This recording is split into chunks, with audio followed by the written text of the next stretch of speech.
Hey everyone, I'm Emma. So today let's take a look at the 13th problem and lead code. It's Roman to integer.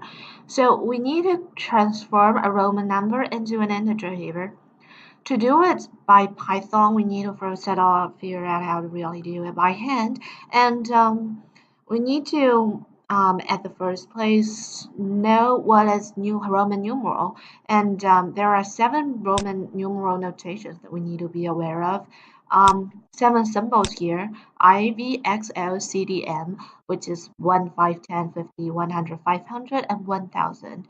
And a rule that is very important here is a subtractive notation. And what is a subtractive notation? Let's do it by figuring out this example here. Um, Here we have this very, very long Roman number, but we need to transform it into an integer.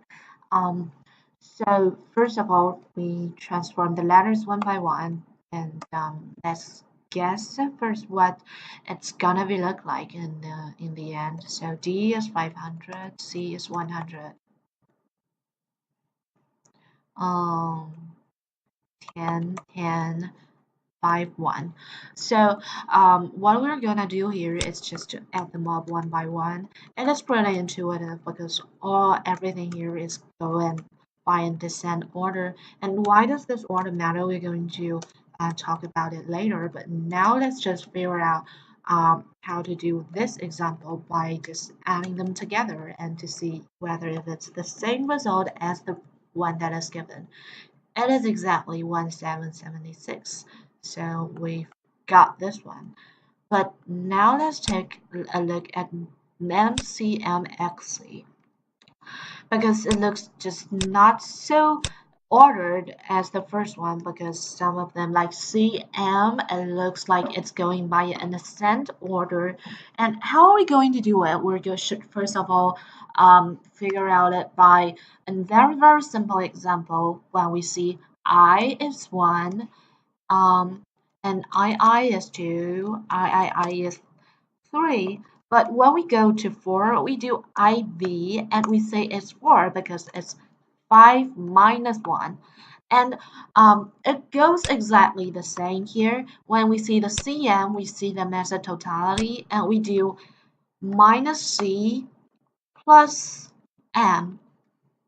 And um, And we're going to just put them as a one together, so we put them into a bracket, but really it doesn't matter because the bracket doesn't really change the result anyway. And the first M is 1000. And when we see the XS, it seems like it is also something like a low numeral is followed by a high numeral. A small numeral is followed by a large numeral, so it's minus X plus C. And how are we going to do, for example, this totality and this totality? Um, we're not sure yet, but we are just going to add them up and to guess if it's the result. It is the result. It's 1990. So um, so the rule that we have recognized here is that anything that is followed by a larger number here, we subtract it, and anything that is followed by a smaller number here, we add it. And now let's figure out how a computer is going to understand this rule. So first of all, we need to make the computer understand really the numerals. So make computer, make computer understand the numerals. And by numeral, I mean the symbol, for example, M, and the value, for example, 1000. Conversion. And the second is really the important part that we're going to do this adding and subtracting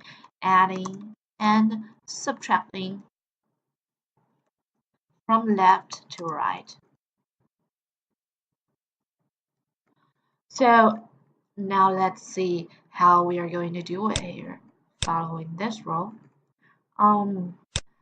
How are computer understanding symbols to values? Let's see. I'll do a dictionary here.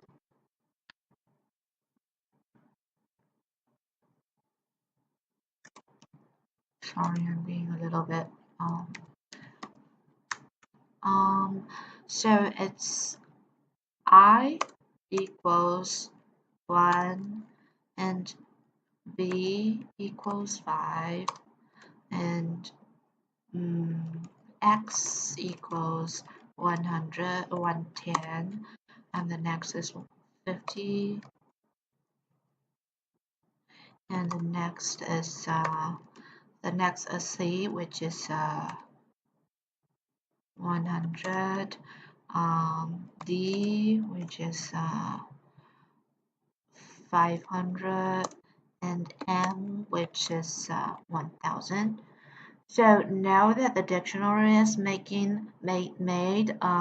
we're going to really do the adding and subtracting part. We're going to loop. We're going to do a loop through the first to the last.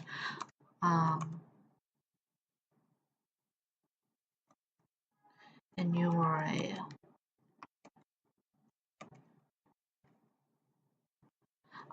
We need to see if the next one is larger than the first one, but we need to first make sure the next one really exists.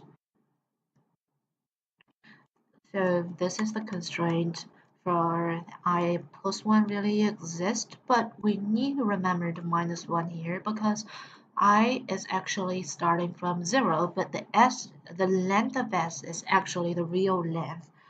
And then what is the next one?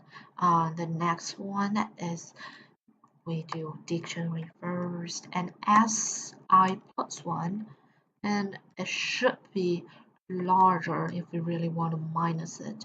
So the one that the pointer is pointing to is dr. We will minus it.